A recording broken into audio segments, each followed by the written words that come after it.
Hello friends, कैसे हैं आप। मैं आपका स्वागत करता हूं हमारे इस यूट्यूब चैनल पे और मैं हूं आपका होस्ट प्रेम भाटिया। तो आज का जो वीडियो है उसके बारे में हम डिस्कस करेंगे कि अगर कोई व्यक्ति अपनी खुद की लैब सेटअप करना चाहता है तो उसको क्या क्या सामग्री की आवश्यकता पड़ेगी, क्या क्या उपकरण है जिसकी उन्हें आवश्यकता पड़ेगी एक मिनिमम जो लैब रिक्वायरमेंट है उसके लिए। तो इसका हम डिटेल से डिस्कस करेंगे। सबसे पहले एक एक जो इक्विपमेंट है उसको हम धीरे धीरे देखेंगे। तो किसी भी लैब का जो बेसिक उपकरण होता है उसमें सबसे पहला जिसका नाम है वो है हीमेटोलॉजिकल एनालाइजर, या जो जिससे हम सीबीसी करते हैं। वो किसी भी लैब का सबसे बेसिक इक्विपमेंट होता है, बेसिक उपकरण होता है जिसकी मदद से वो लैब सेटअप होती है। कई ऐसी लैब है जहाँ पे सिर्फ एक हीमेटोलॉजिकल एनालाइजर है, इसकी मदद से एक लैब चल रही है, बाकी कोई उपकरण नहीं है, और या फिर उसके जो टेस्ट आते हैं उसको एस्केप कर लेते हैं। तो हीमेटोलॉजिकल एनालाइजर में जिसको हम सीबीसी एनालाइजर कहते हैं, उसकी सहायता से सीबीसी टेस्ट किया जाता है। तो ये सबसे बेसिक उपकरण होना ही चाहिए। तो कोई भी अगर पेशेंट आता है तो सबसे पहले जो सजेस्ट किया जाने वाला टेस्ट है वो है सीबीसी टेस्ट। तो कोई भी व्यक्ति को सीबीसी टेस्ट जनरली लिखा जाता है, और अगर आपके पास छोटी भी लैब है तो उसमें हीमेटोलॉजिकल एनालाइजर या सीबीसी एनालाइजर होना बहुत ही आवश्यक होता है। बहुत ही जनरल टेस्ट है, किसी भी बीमारी में भी इसको सजेस्ट किया जा सकता है। हीमेटोलॉजिकल एनालाइजर अगर किसी के पास नहीं होता है तो कम से कम उसके पास 2-3 चीज़ें ज़रूर होनी चाहिए। तो अगर उसमें HB, TLC, DLC या प्लेटलेट काउंट लिखा जाता है तब आप इसको स्किप कर सकते हैं। उस समय आपको जो साली मेथड वाला हीमोसाइटोमीटर है उसको खरीद सकते हैं, बहुत ही मिनिमम कॉस्ट में आ जाता है। और उसके साथ आपको एक न्यू बार जो चैम्बर होता है उसकी ज़रूरत पड़ेगी। उसमें आप TLC कर सकते हैं, प्लेटलेट काउंट कर सकते हैं, स्पर्म काउंट आदि कर सकते हैं। और DLC के लिए आप को बस एक स्लाइड की ज़रूरत पड़ेगी, स्लाइड और जो काउंटर होता है जिसकी सहायता से आप जो सेल को काउंट करते हैं, तो इसकी बेसिक नीड पड़ेगी। अगर आप सीबीसी खरीदते हैं तो इसके साथ एक और जो उपकरण होता है वो है रोटर्स, जिसमें जो वाइल्स होती है EDTA वाइल, जिसको रोटेट करने के लिए रखा जाता है।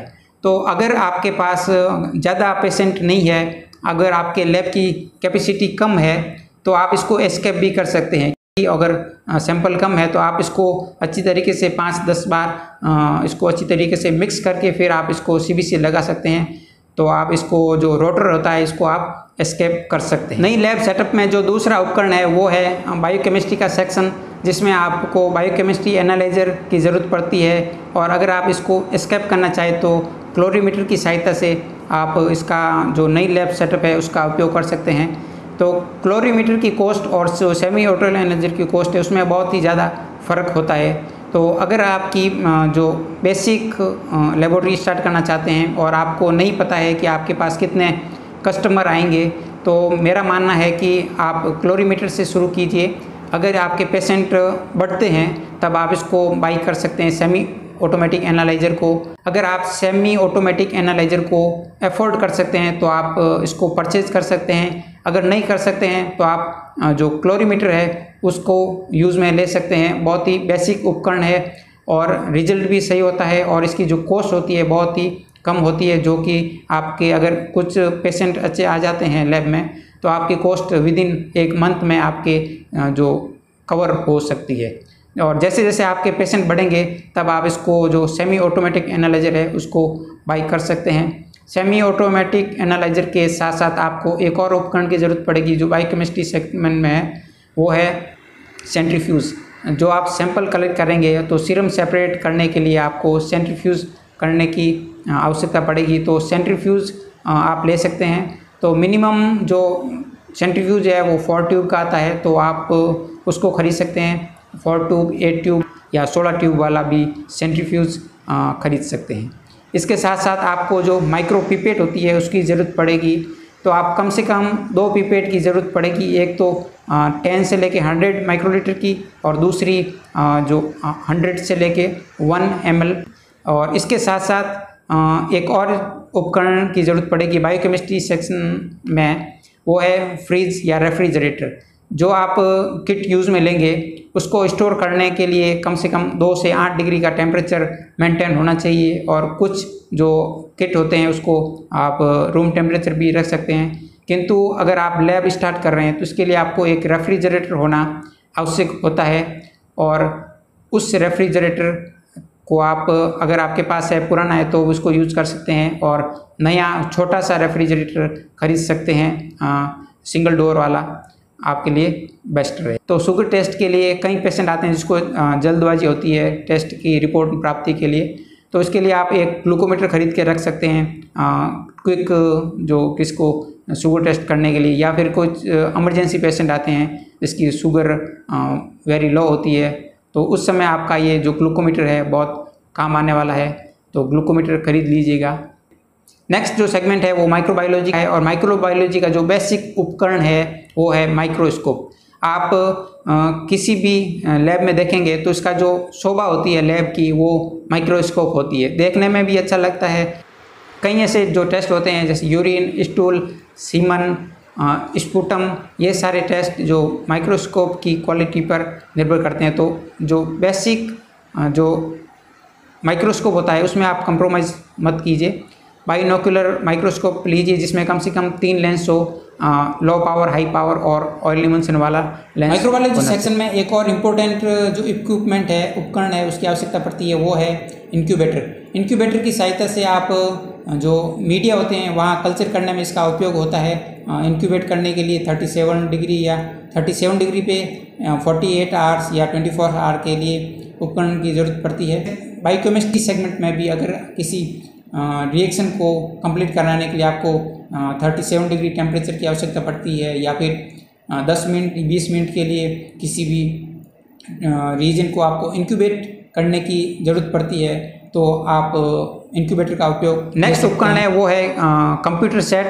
तो आप चाहे तो इसको कंप्यूटर सेट रख सकते हैं अगर आप इसको अफोर्ड कर सकते हैं, या वेट भी कर सकते हैं। अगर आप कंप्यूटर सेट को अफोर्ड नहीं कर सकते हो आप, तो इसको स्किप भी कर सकते हैं। इसके लिए आपको जो लेटर पैड है उसमें जो रिपोर्ट का फॉर्मेट होता है उसको छपवा के रख लेना है। उस पैड पे आप अपने जो रिपोर्टिंग होती है उसको हाथ से लिख के दे सकते हैं। ये बहुत ही कम रेट में आपका जो कंप्यूटर का खर्चा है उसको बचा पाएगा। अगर आप कंप्यूटर सेट खरीदना चाहते हैं तो इसके साथ आपको कंप्यूटर सेट के साथ साथ आपको प्रिंटर भी खरीदना पड़ेगा, और जो कि इसका जो कॉस्ट होता है काफ़ी अधिक हो जाता है कंप्यूटर सेट और प्रिंटर को मिलाकर।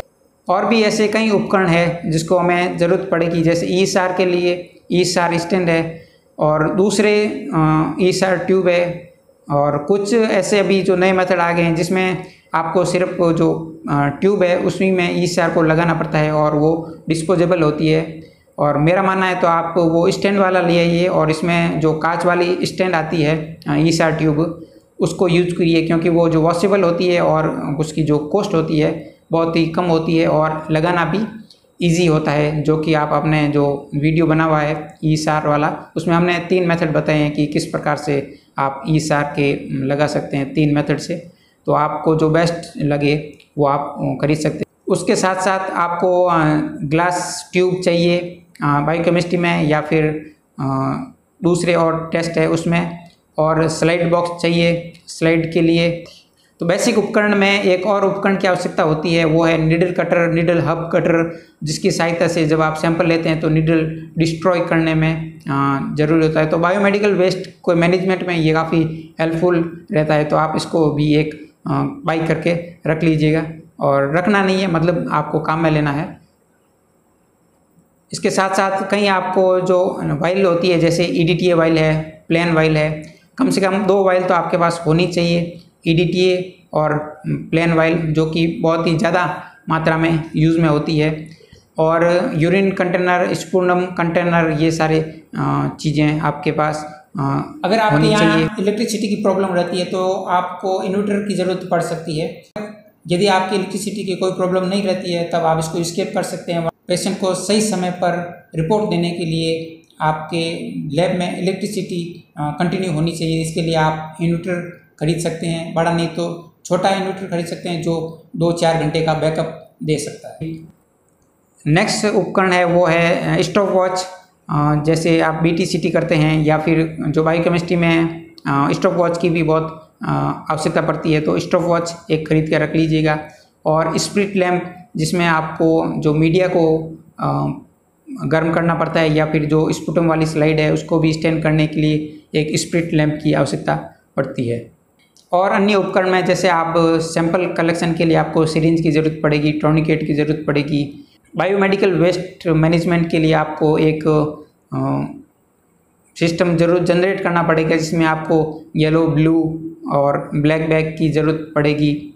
इसके साथ साथ आप एक ऐसी जगह का चुनाव करें जिसमें प्रॉपर स्पेस हो और पेशेंट के बैठने की अच्छी व्यवस्था हो और वेटिंग रूम हो, और बाथरूम की मस्ट कंपलसरी है। किसी को जो यूरिन सैंपल है आदि का वो देने के लिए एक बाथरूम होना चाहिए। तो इन उपकरणों की मदद से आप एक बेसिक लैब शुरू कर सकते हैं, और कई ऐसे जो स्पेशल टेस्ट होते हैं उसको भी आप एक कलेक्शन सेंटर स्थापित कर सकते हैं, जिसमें आप टेस्ट नहीं लगा पाते हैं। जैसे कोई हार्मोनल टेस्ट है या विटामिन B12, B6, फेरिटिन या फिर HbA1c, ये सारे जो स्पेशल टेस्ट है जो अगर आप नहीं कर पाते हैं तो किसी जो हायर लैब है उससे लिंक रखिएगा। आप सैंपल कलेक्ट करके वहाँ भेजिएगा और वहाँ से आप रिपोर्ट कलेक्ट करके पेशेंट को देख सकते हैं। एक चैन का माध्यम बन सकते हैं। इसके लिए जो आपको पेशेंट के जो सारे टेस्ट है उसको आप कवर करने में मदद मिल जाएगी, और जो पेशेंट है वो आप पेशेंट ज़्यादा यहाँ वहाँ नहीं हो। आई होप आपको वीडियो पसंद आया होगा। तो वीडियो पसंद आया है तो वीडियो लाइक कर लीजिएगा, चैनल पे नए हैं तो चैनल को सब्सक्राइब कर लीजिएगा, क्योंकि हम ऐसे ही नए वीडियो, इंटरेस्टिंग वीडियो जैसा कि आप चाहते हैं ऐसे वीडियो हमारे चैनल पे आते रहेंगे। तो चैनल पे बने रहिए, अपने फ्रेंड के साथ शेयर भी कीजिएगा।